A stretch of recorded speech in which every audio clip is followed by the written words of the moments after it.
제가 입대를 한 지 얼마 안 된 시점이었는데, 입대를 하고 나서 2등병 때는 정보병을 잠깐 하다가 2등병에서 1병으로 올라가면서 작전병을 하게 됐는데, 어쩌다 저쩌다 보니까 이 한글이랑 파워포인트를 조금 잘 다룬다고 이 보고서 초안을 굉장히 많이 작성했는데, 그때마다 항상 나오던 얘기가 그 대통령 보고서 양식을 좀 적용을 해서 보고서를 작성하라는 거였습니다. 근데 그 대통령 보고서 양식이 뭘까 궁금해가지고 인터넷에서 찾아봤더니 아니나 다를까, 그러니까 지금 이 화면에 나오는 문서와 비슷한 문서를 그때 찾아가지고 봤던 기억이 있습니다. 지금 이 문서 같은 경우에도 약 150페이지가 되고, 구글이나 네이버에서 대통령 보고서 양식 혹은 청와대 비서실 보고서 작성 매뉴얼 이런 식으로 검색하면 쉽게 찾고 다운로드 할 수 있는데, 그때도 한 100에서 120페이지 정도 됐던 걸로 기억을 하고 있고, 뭐 어쩌겠습니까. 그렇게 시키니까 인쇄를 쭉 해가지고 한번 쭉 살펴봤죠. 내용들은 참 좋습니다. 보고서 작성 매뉴얼은 왜 작성이 됐고, 예를 들어서 여기 보이시는 것처럼 뭐 보고서 작성 원칙 및 분류는 어떻게 되고, 보고서 유형별로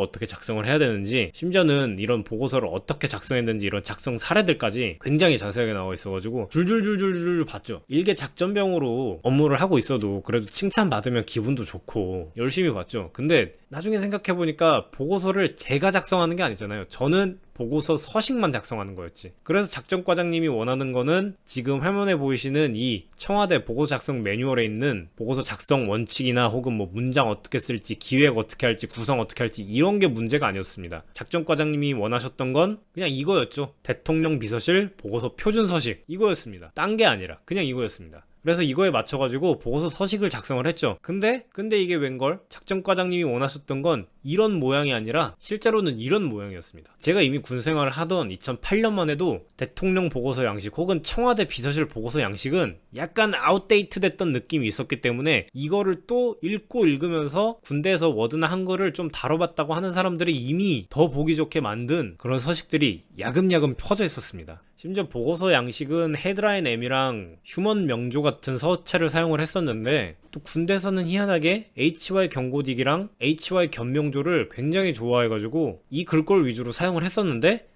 뭐 잘 모르겠네요. 저는 개인적으로 명조체는 HY 견명조는 약간 조금 두꺼운 느낌이 들어가지고 이게 글자 크기가 작아지면 눈에 잘 안 들어오더라고요. 근데 또 이게 나중에 알고 보니까 글꼴과 표 스타일은 어차피 지휘관 스타일마다 달랐습니다. 그래서 똑같은 문서를 작성을 해도 이 문서가 대대 내에서 종결이 되는 거면 뭐 조금 잘 작성 못해도 대대장님은 보실 수 있으면 상관이 없는데, 예를 들어서 뭐 연대장님까지 올라가는 문서다 혹은 뭐 사단장님까지 올라가는 문서다 이러면은 문서의 서식이나 글꼴이나 이런 게 다 제각각이 됐습니다. 왜? 연대장님이 보셨을 때 연대장님 눈에 익은 서체가 있을 거고, 사단장님이 보셨을 때 사단장님 눈에 익은 서체가 있을 겁니다. 그리고 또 연대장이나 사단장급까지 올라가면은 이런 영광급 참모 혹은 원스타 참모 생활을 좀 거쳤기 때문에 또 그분들이라고 그 직위까지 올라갈 때 이 문서 작업이나 이런 서류 작업 안 해보신 거 아니거든요. 본인들이 그렇게 군생활 하면서 자기한테 익은 서식, 자기한테 익은 스타일이라는 게 있기 때문에, 또 그 밑에 하급제들은 그러한 양식에 맞춰가지고 서류를 작성을 해서 보고를 올려야 됐었습니다. 그러다 보니까 이런 분들이 또 참모하시다가 지휘관으로 오신다고 그러면 그때 참모하실 때 작성하셨던 문서에 어떤 글꼴이 사용되어 있는지 그런 거 찾는 일을 하는 작전과장들도 있었습니다. 참 어떻게 보면 재밌기도 하고, 또 어떻게 보면 저렇게까지 해야 되나 싶기도 한데, 뭐 어차피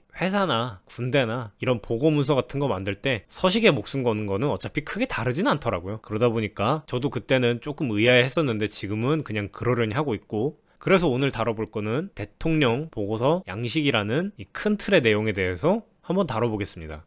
대신 이런 매뉴얼 등에서 확인할 수 있는 몇 가지 원칙들이 있기는 한데, 한 3가지 원칙 정도만 찾아본다면 이렇게 표에 들어가는 제목이나 혹은 중요하게 표시가 돼야 되는 개요들 같은 경우에는 대부분 고딕체 계열의 글꼴을 사용하고, 그 하위에 오는 개요들 같은 경우에는 이렇게 명조체 글꼴을 주로 사용한다는 것, 그리고 이렇게 보시는 것처럼 각각의 개요들은 머리글이나 혹은 머리글 번호를 사용하고 들여쓰기와 글꼴 사이즈 그리고 글꼴 형태를 이용해서 개요를 나눠줘야 된다는 것, 그리고 마지막으로 줄간격과 이런 문단 간격을 이용해서 텍스트의 위상을 좀 더 잘 구분할 수 있게 보고서를 작성하는 사람이 어느 정도 배려를 해서 작성해야 된다는 것입니다.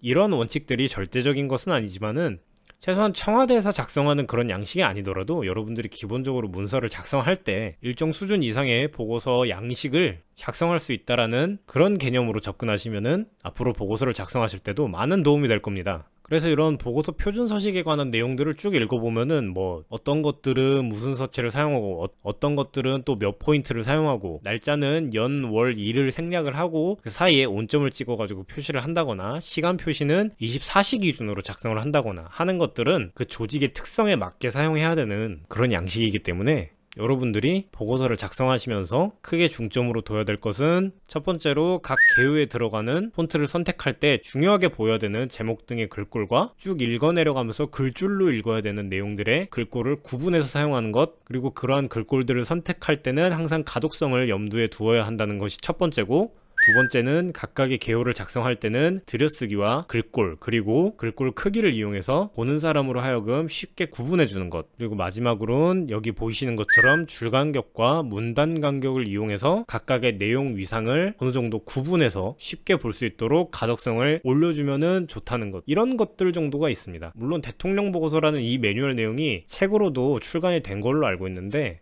공공기관이나 아니면 공기업 등에서는 아직도 그 책이나 혹은 인터넷에서 돌아다니는 양식이 많이 사용되는 걸로 알고 있고, 아직도 그런 문서들을 받아봤을 때 어디서 많이 봤다는 기시감이 들 수밖에 없는 게 그러한 양식을 아직도 많이 사용하고 있기 때문입니다. 실제로 여러분들의 비즈니스 현장에서 그러한 양식들을 곧이곧대로 지키는 것보다는 그런 책이나 매뉴얼을 활용을 해서 여러분들 업무에 맞게 적용하는 게 중요하고, 또 그 책 외에도 서점에 가면은 이쪽 경제경영이나 IT 쪽 가판대에 그러한 내용들을 다루고 있는 책들이 많이 있고, 인터넷 서점에서 보고서 작성이라고 검색하면은 문서를 작성하는 방법 혹은 서식을 작성하는 방법에 대한 내용을 다룬 책들이 많이 나오고 트렌드에 맞게 꾸준히 업데이트가 되고 있습니다. 아마도 여러분들이 그런 것들을 활용하시면 보고서를 작성하는 업무에서 많은 도움이 될 것이기 때문에 가급적이면은 어떠한 양식 하나를 고집하는 것보다는 여러분들의 상황에 맞게 그러한 양식들과 기술, 기법 등을 체계화시키면서 이 채널에 올라오는 한글 혹은 워드, 파워포인트 이런 프로그램들의 사용 방법들을